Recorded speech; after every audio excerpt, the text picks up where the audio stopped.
Alors, l'Assemblée nationale des Nations Unies a adopté la loi portée par le président ghanéen John Dramani Mahama qui stipule de pouvoir condamner et reconnaître la traite négrière comme le crime le plus grave connu par l'humanité depuis la naissance de l'homme sur la terre.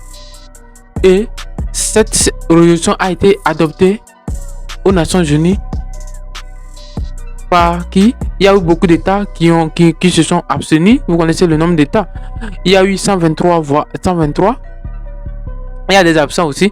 Mais il y a eu 123 qui ont voté pour 680 quelque chose États. Et cette loi, ce traité a été adopté condamnant la traite négrière comme le crime le plus atroce de l'humanité. Et donc, dans cette vote, au cours de cette vote, il y a trois États qui n'ont pas voté, qui ont voté contre. Je ne vais pas dire, ils ont voté, mais ils ont voté contre. Israël, les États-Unis et l'Argentine.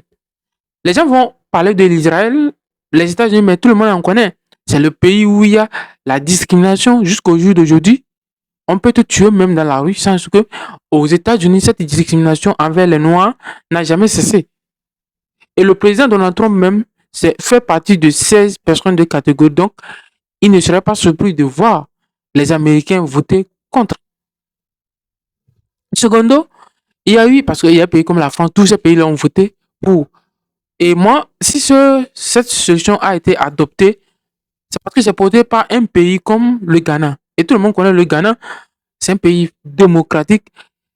Et quand on parle dans la sous-région ouest africaine ou bien en Afrique en général, c'est l'un des pays qui est tellement ouvert, qui est vraiment démocratique, qui parle même, dont les présidents ont la capacité de demander aux pays européens les comptes. Parce que le président John Dramani Mahama, c'est un panafricain avéré. Et tout dernièrement même, on voulait l'attribuer un titre au niveau venant de l'université de Lincoln.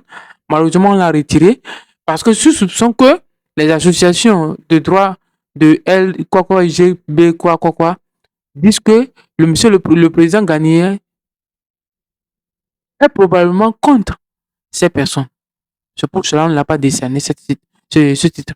Donc c'est pour vous dire que l'Israël, on parle de l'Israël aussi. L'Israël n'a pas adopté cette, comment appelle-t-on?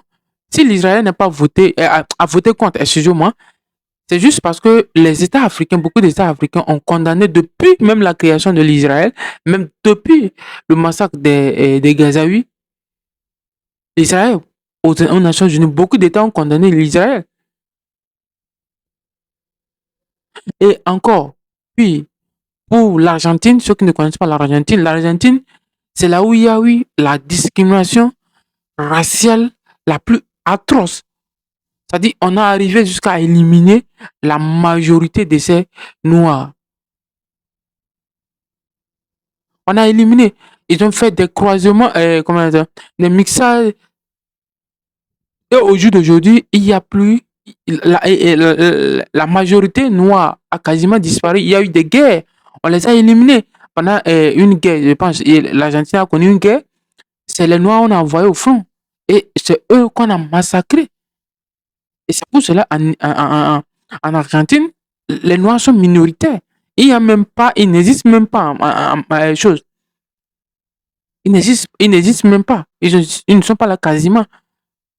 Donc, ça montre à quel point ces pays pourront voter contre cette résolution portée par le Ghana.